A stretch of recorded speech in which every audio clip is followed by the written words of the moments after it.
Ассаламу алейкум, касиеттүү кыргызстандыктар. Көптөн бери ар кандай суроолор пайда болуп атат. Конституциянын тегерегинде, өкмөттүн структурасы жөнүндө, аткаруу бийлигинин орду боюнча жүргүзүлүп аткан тышкы ички саясат боюнча бүгүн туптуура 50 күндөн ашып атат. Жаңы президент ишке киргенде жаш бала туулганда да 40-ын чыгарып коелу, жентек той бергенче дегендей кыргыздын керемет касиеттүү салты бар. Ошондон улам унчукпай турганда ар кандай сөздөр чыгарышат.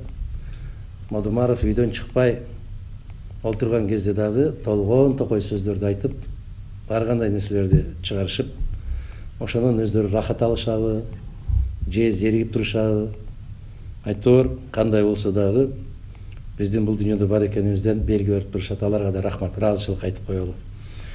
Эми кеп конституция жөнүндө, кеп шашылыш түрдө өткөрөбүз деген референдум жөнүндө аябай көп суроо болуп атат. Ушул суроолорго менин жеңишиним атайын бир теле долбоор ачып дейбизби, же YouTube долбоор ачып дейбизби, ушул Кыргызстанда белгилүү инсандардын пикирлерин жыйнап аябай чоң жумуш аткарып атат. Мен мүмкүнчүлүктөн пайдаланып ошол жеңишиниме терең ыраазычылык айтып кетейин. Бир азаматтар болот, миңдеген кишилердин жумушун жалгыз өзү жасаган. Бир азаматтар болот, миңдеген кишилердин жеткирбеген зыянын ошол жеткирип кое турган зыянчылык иш жасай турган азаматтар болот. Бул жааттан алып караганда жеңишиним абдан коомчулукка, мамлекетке өтө керектүү болгон маселелерди көтөрүп, туура мындай бир маалыматтарды берип, өз негизи биздин элибиз конституция менен деле жумушу жок, структура менен деле жумушу жок, курсагы тойсо эле ыраазы болуп жүрө берген бир момойгон элбиз негизи мындай караганда. Бирок тагдырыбызга ушунчалык кайдыгер карап баратканыбыз өкүнүчтүү болуп атат. Эсиңиздерде болсо 2010-жылкы ушундай шашылыш референдум өткөрүп конституцияны өзгөртөбүз дегенде, ошол кездеги жетекчибиз деген азаматтарга айттым эле, бул конституция Кыргызстанды туңгуюкка алып барат деп. Натыйжада ошол туңгуюкка алып келди. Андан кийин ар бир кадамында мина катылган экен, бул конституцияны өзгөртүшүбүз керек деп 2016-жылы конституцияны өзгөрткөндө, бул конституция мамлекетти жокко алып барат деген баамды берген элем.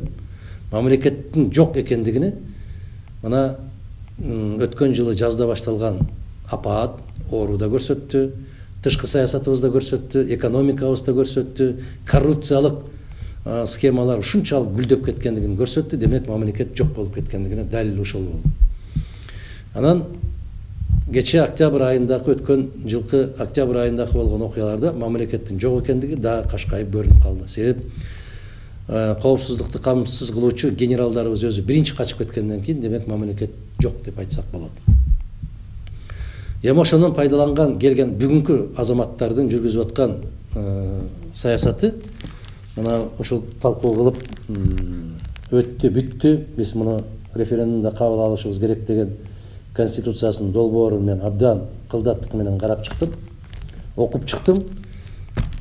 Түшүнбөгөн кишиге мунун ар бир беренесин чечмелеп айтып отуруп өтө оор. Түшүнгөн кишилер да бүгүн өзлөрүнүн пикирин билдирүүдөн ар кандай себептер менен тайсалдап турганын көрүп, кайдыгер эмес болгон азаматтар үн кошуп атат. Ошолордун үнүнүн катарында, ошолордун арасында мен дагы пикиримди айтып коеюн. Бул конституция накта башаламандыктын туу чокусуна алып бара турган конституция. Бул конституция Кыргызстанда республика эмес, бир жеке инсандын ишканасына айландыруучу конституция. Бул конституция Кыргызстанда сот системасы жок. Бир кишиге жакпай калсаң, соттолосун. Бир кишиге жагып калсаң, көкөлөйсүн да учасын деген конституция. Бул конституция бүтүндөй мамлекеттик структураларды таш талканын чыгаруучу конституция. Мына кече өкмөттү кыскартабыз деген шылтоо менен элдин башын айландырып, биз министрликтерди кыскарттык дейт. Кеп министрликтерде эмес, кеп министрликтерде иштеген азаматтарда. Кайсыл адамдын акылына келди?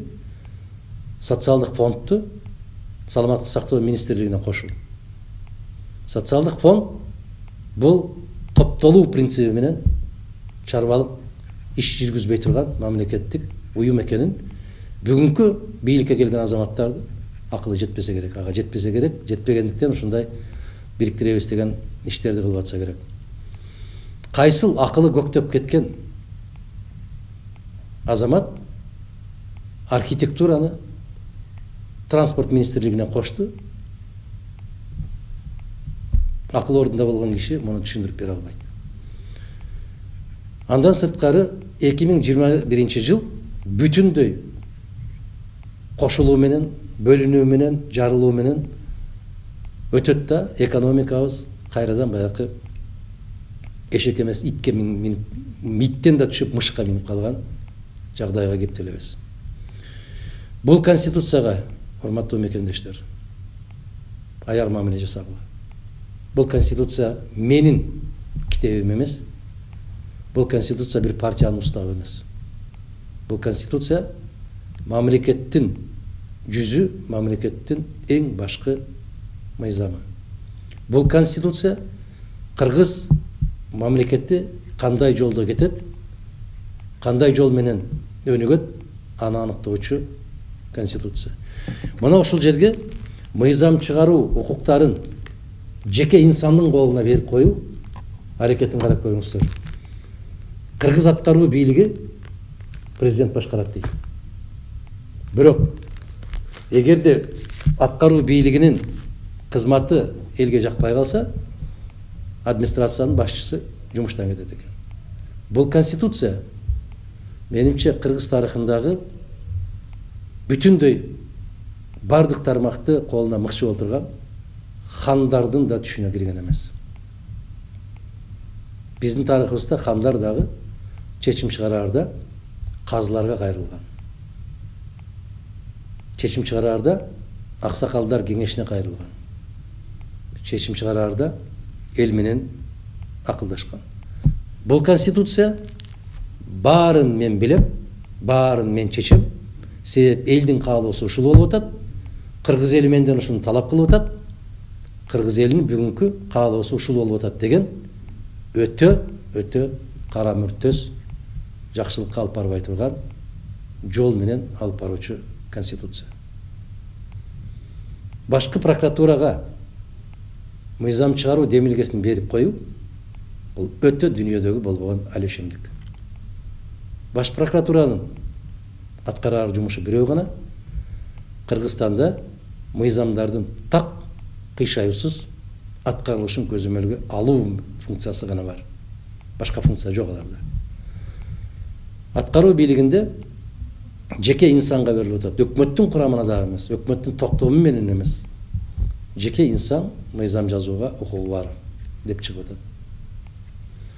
Ошондуктан кыскасын айтканда, сиздерге түшүнүктүү болуш үчүн бул конституция акыры Кудай андан сактаган болсун, мамлекетибиздин түбүнө жетер.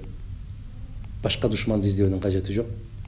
Эгерде ушул конституция кабыл алынып, бул конституция менен иштейбиз, жашайбыз деген болсок, анда биз өз тагдырыбызды өзүбүз балта менен чаап алган болобуз. Андан кийин эч кимге капы болууга, арызданууга укугубуз жок. Жараткан элибизге акылмандуулукту берсин.